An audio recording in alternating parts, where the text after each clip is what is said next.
खट्टर जी आपका हेल्थ कैसे है अभी? गौतम जी आप हॉस्पिटल में एडमिट थे। गौतम एक सेकंड, आपका हेल्थ कैसे है अभी? आपको चेस्ट पेन हो, ये हुआ था? मैं ये कहना चाहता हूँ कि गोवा के मेरे भाइयों को और खासकर आप पत्रकार बंधुओं को थोड़ा जर्नलिज्म का इथिक्स ज़रूर फॉलो करना चाहिए, क्योंकि I am also student of journalism. I have done my masters in journalism. I think गोवंस, especially media persons of Goans, doesn't have the decorum of journalism. So you need to follow the ethics of journalism first. And second thing what I want to say कि आप लोग थोड़ा अभी देश में क्या है, दो प्रकार के लोग हैं। एक होता है अनपढ़ व्यक्ति, एक होता है पढ़ा लिखा व्यक्ति। सर एक मिनट आप जर्नलिज्म के बारे में पूछ रहे हैं ना, ये जर्नलिज्म के लिए हमको ज्ञान मत दीजिए सर। गोवा जर्नलिज्म को ज्ञान मत दीजिए आप।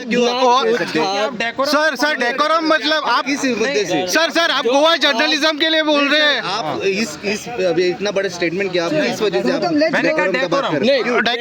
डेकोरम मतलब आपने बोला एथिक्स नहीं पाल रहे, बोल रहे हैं आप जर्नलिज्म आप पाल रहे हैं। जो गोवा में आके स्टेटमेंट कर रहे हैं वो बड़ा हंगामा हो रहा है। नहीं इतना बड़ा हंगामा हो रहा है, वो आपके लिए हो रहा है, ना कि जर्नलिस्ट लोगों के लिए। अब देखो आप खुद मुंह पे ला रहे हो। वही बोल नहीं आप एथिक्स पालने को बोल रहे हैं ना। नहीं आप एथिक्स बोल रहे हैं।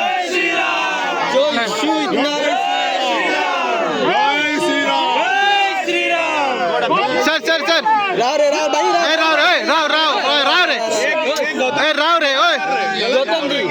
गौतम जी आपने पीडिया नहीं आपने बोला है जर्नलिज्म सीखना पड़ेगा हमको। आप मत सिखाइए सर आप मत सिखाइए। आपने जो स्टेटमेंट नहीं आप स्टेटमेंट रॉन्ग, आप पहला बोलना सीखिए। खट्टर जी आप पहला बोलना सीखिए। जय श्री राम। अरे रहो रे